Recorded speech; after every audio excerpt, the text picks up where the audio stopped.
The verb ser is one of the most important verbs in Spanish. It means to be. In order to completely understand the verb ser, we need to make sure that we understand the English verb to be. So let's take a look at to be in English and the different forms that it takes, because it's a rather unusual verb in English. In English, when we use the verb to be, we don't say I be, you be, he be, and so forth. Instead, to be has special forms of the verb that we use. We say I am, you are, he is and she is,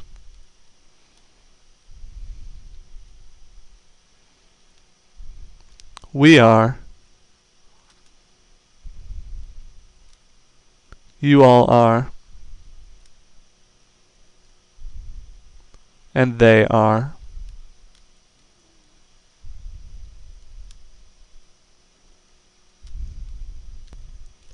Likewise, with the Spanish verb ser, we have special forms depending on the subject of the sentence.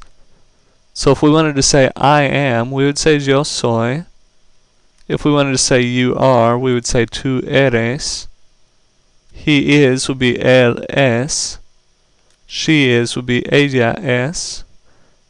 And if we wanted to say you are, but someone we would address with the formal you, which we have said is usted, then we say usted es. To say we are, we say nosotros somos.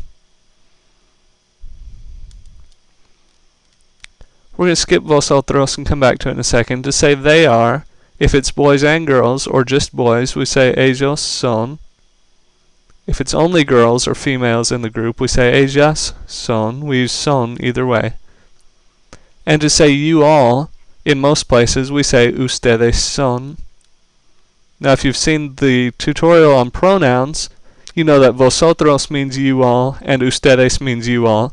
In Spain, there's a difference between them. Vosotros is used when we would use the familiar you all.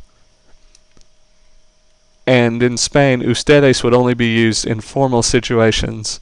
In all other Spanish-speaking countries, though, they use ustedes for you all, regardless of what group of people they're talking about. So a lot of Spanish teachers don't even spend much time at all on vosotros, since it's only used in informal situations in Spain, but it doesn't hurt to know it. It is vosotros sois. But again, in any other Spanish-speaking country, if you wanted to say you all are, you would say ustedes son.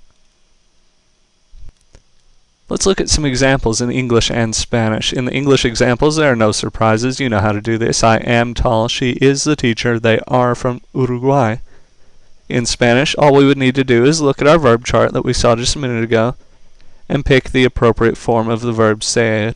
So for yo, we know that the form of ser is soy. Yo soy alto.